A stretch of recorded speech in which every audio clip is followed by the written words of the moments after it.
We are immortal souls in a temporary avatar. Wanting to live longer is just the thinking of an atheist. It's materialistic and ignores deeper reality. Every mythology, religion, and even science tells us this place isn't real. It's a holographic simulation and not our native reality.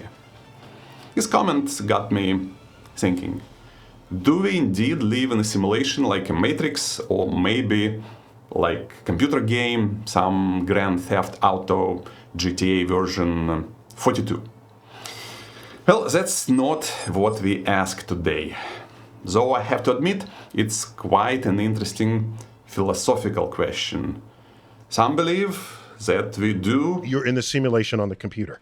Some believe that we don't. So, Including the perception of free will. My friend Joshua Bach has fascinating lectures showing that the universe is run by math.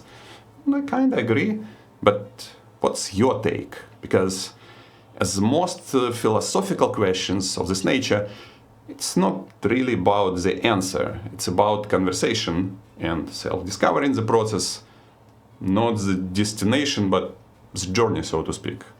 And science indeed tells us that the universe is observing us back along the journey and even changing itself on the quantum level depending on what we do. So does it mean that we are all some characters in a huge computer simulation? Almost or even exactly like AI agents calculating some ultimate answer? And do we even have any free will in all of that? That's another question our company doesn't ask today, although it's also very interesting because neuroscience suggests that we don't. Our consciousness is running a split second after our actions. You can actually see it in functional MRIs. You do something first and then your left hemisphere, that's where the inner voice lives, explains why you did it. There are some fascinating experiments when people with surgically split hemispheres see a funny picture only with a visual but silent part of the brain, and they smile and giggle. But the vocal part, which wasn't shown the image, invents and totally believes. All kind of bullshit. So if our mind is just making up stories to explain the game script we didn't even write, what is the question we ask? Well, we ask something else. If we're stuck in this game of life, how do we level up? How do we get more experience and more spiritual development? Well, just in case. And the most practical approach to any game is to play longer. So what should be done so we can live to 150?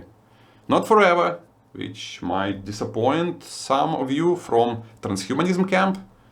Not even to 1,000 years by reaching longevity escape velocity. That's when medical progress outpaces our decline. Which would be nice, but today is borderline science fiction and hence all the institutional pushback. So for today, just 150, slightly beyond the current maximum of 122. Not breaking out of Matrix yet, but slightly tweaking our own software and hardware, which is not that far from curing cancer or Alzheimer. Would you say no to that? And it's quite possible that all is needed for such treatment is to fix our own matrix, the internal matrix which we all have inside.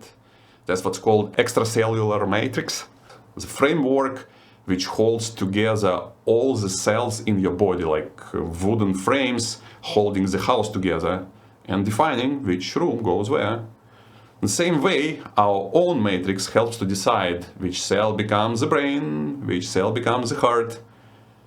But when it gets stiff with age, the immune system starts to rage, and the body rage quits this game. Fixing this matrix is one of very practical questions of aging biology. Not just something to talk about, but actually get the answer. And there are multiple ways to go about it, from sponsoring our own in-company research, to focusing on public awareness and education, or pushing on the government.